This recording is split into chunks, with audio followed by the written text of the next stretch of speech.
Last thing I want to cover today is Nintendo. So last episode we had a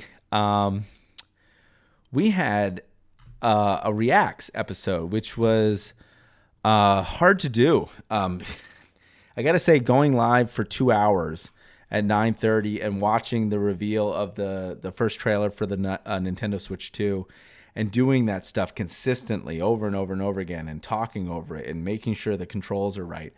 It was tough. It was really, really hard to kind of keep going. We ended up streaming for about 2 hours straight, 2.5 hours, and we got to see the first reveal. And at that point, they did not announce a price. They announced the price later in the day, and the Switch 2 ended up being priced at about $450. If you were going to get the Mario Kart bundle, it was going to cost you $500. And pre-orders were going to go live on April 9th or so, April 10th, April 9th. Can't remember exactly the date. And because of the tariff situation that was going on, Nintendo decided to make an announcement saying we're going to delay pre-orders until we can figure out what the pricing situation is going to be, which then in turn created a situation where people were talking about how high of a price this system was. I mean, they showed off some impressive things in the Direct. They showed off exclusivity with Blood Dust from Software. They showed off a beautiful new open world Mario Kart, which they showed off in the tree houses with new modes and a very beautifully visually art directed game with a lot of different the lighting is probably the best looking thing in that game. And they also showed off a new 3D Donkey Kong, the first in 25 years that they've done since the Donkey Kong 64, which, by the way, Donkey Kong 64 came out when I was 10. And I remember it being expensive because you also had to have the expansion pack to plug into your N64 to play that game, along with Majora's Mask and a few others. And I believe the expansion pack came with that game packed in, and that was an expensive hobby back then if you wanted to play that horrendous game. So luckily the game that they're announcing, Donkey Kong Bonanza, looks a lot better, a little bit more curated than this particular one does.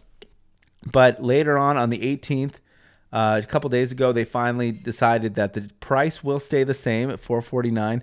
A Nintendo Switch Mario Kart World Bundle, $499, will remain unchanged, and Mario Kart World will stay at $80, and Donkey Kong Bonanza will stay at $70. And the price increases kind of went towards the accessories. Now, the accessories, the Pro Controller is priced now at $85. Joy-Con pair is now $95.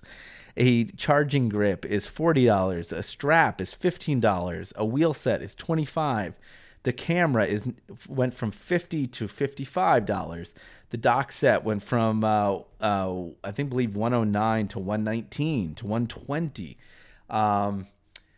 The carrying case and screen protector, $40. Nintendo Switch 2 carrying case, $85. An AC adapter, $35, and the Samsung micro SD card, $256, went to $60, which is all to say this is a lot of money. This is a lot of money. You know, if you were to get you're talking an investment of over $600 to $700 if you're going to get a game separately, the system, and maybe another pair of Joy-Con so people can play together. I know this console is powerful, but that is a lot of money to spend as a family. Now, a lot of people have been making the case that Nintendo has kind of gone, they hedged their bets a little bit, and they put out a direct saying that you won't need to buy multiple copies of the game. And so that's maybe where they're justifying why this price is so high. But, oh, man. Part of the success of the Switch was that they were coming off of a generation that they sold 13 million units in the Wii U. They were not confident that another system would sell. So they put themselves in a position where they could not fail. They did not go after power. They went another generation back. They put the confidence and the power into their software lineup and their games. They launched with Breath of the Wild, one of the best games of all time, and bookended that year with another 3D Mario, and they could not fail because the system was only $300. If people wanted two systems, they were only out $600, right? Which is still a lot of money. But people bought the system, and it ended up being sold over, 150 odd million, whatever the Switch ended up selling. But with all these prices going up, there has been talk that, the prices will never come down. And I don't think that's true. Because if people don't buy the system, the prices will come down. Will I try to get to a pre-order? Probably. Yeah, I'll try to secure one so I can play it and see what it's like, and so I can talk about it on the show. But Nintendo and other companies have been in this situation before where they've priced things too high. And when the demand is not there to purchase these things, and if they don't make their numbers, then the prices will change.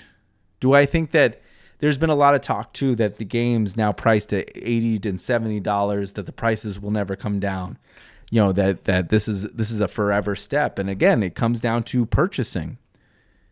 Will families be willing to spend $80 on a video game when they can spend $80 elsewhere for other different types of entertainment? This kind of goes back to like, if I can stream a new movie for $25, 2 of them, hell, 3 of them, for the price of Mario Kart, will I go do that instead? And that's going to be the question. Nintendo, when they first launched the DS, they launched it too high. Then 2 weeks later, they lowered the price and they gave out some sort of concession called the Ambassador Program to their consumers that were early adopters, right? It's not going to happen right away, but when the first wave of early adopters die down, and when Nintendo gets more of a sense of when their true base fandom decides to go put their hands on it, then they will start getting data that means more to them, right? The power user, the super fan, that doesn't matter, right? There's always going to be early adopters for any piece of tech, right? That's why the people who are lining up outside the Apple store for the iPhone 18,000, those people, that's not a real indication of whether the demand for the product is there. It's going to be afterwards.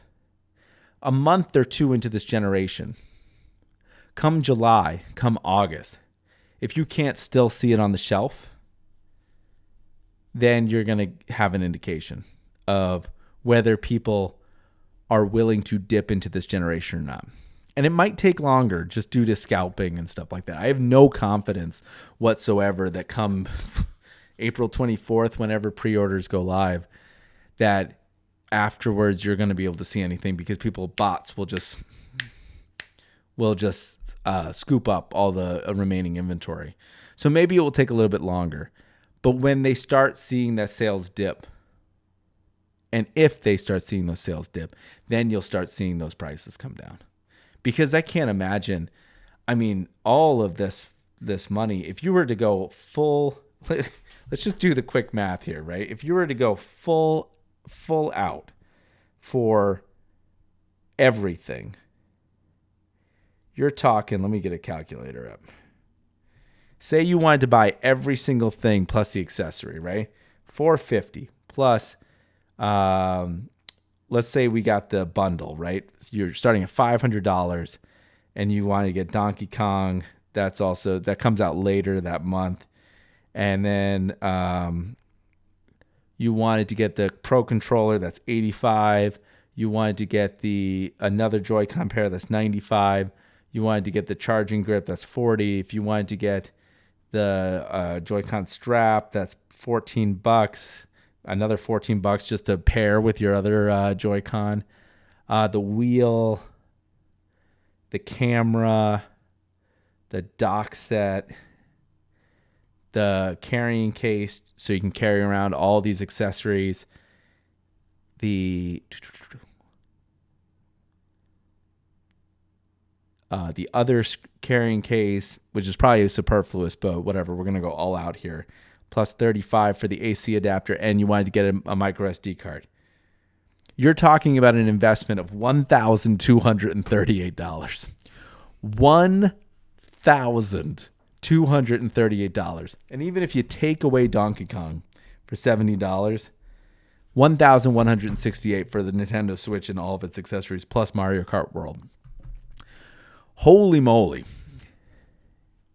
There's a lot of things you can do with that money.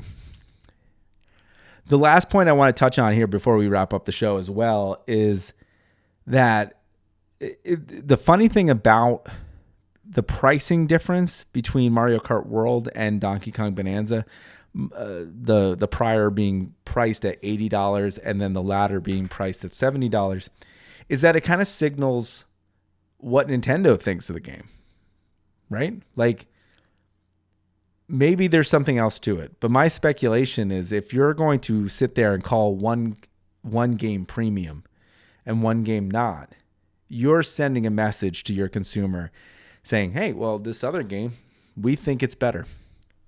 One of the benefits of having all your games priced exactly the same with the prices never coming down is that you rely on the consumer to tell you how the game is, right? If everything's the same, whether it's any of your IP or intellectual property or software, if it's the same price, the consumer will tell you, we like this game better than we like this game.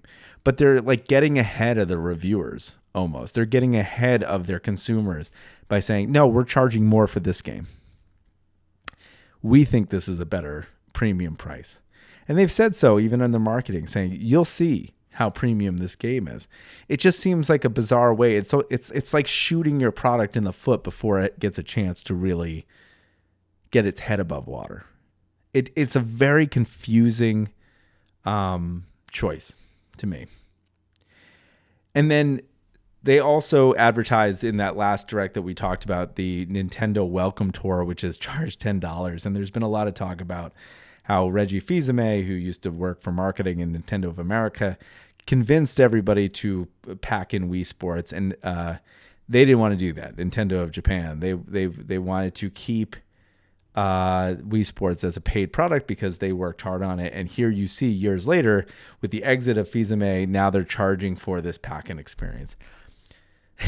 Like, it's hard not to look at this stuff and just see a company that's confident, and they are coming off of a huge wave of success, and they are falling right into the sword of being not consumer friendly anymore, right?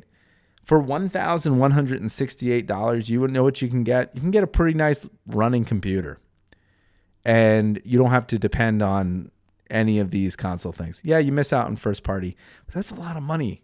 You know, if you want to really be successful with your consumers, you go for the blue ocean like they did with the Wii. And even though it wasn't the most powerful console, you know what it appealed to? Everyone.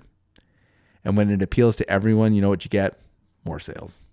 So it would anticipate, maybe I'm going to be dead wrong, and I hope I am dead wrong, but with the economy the way that it is, with money being tight, with everything going up, with not only tech going up and with tariffs and talk of all this stuff, but food even going up, that I want to think that in the next couple of years, that if the priority is to save money where you can, that people will look at the Switch that they already have and go, am I willing to spend that much money for an incremental upgrade?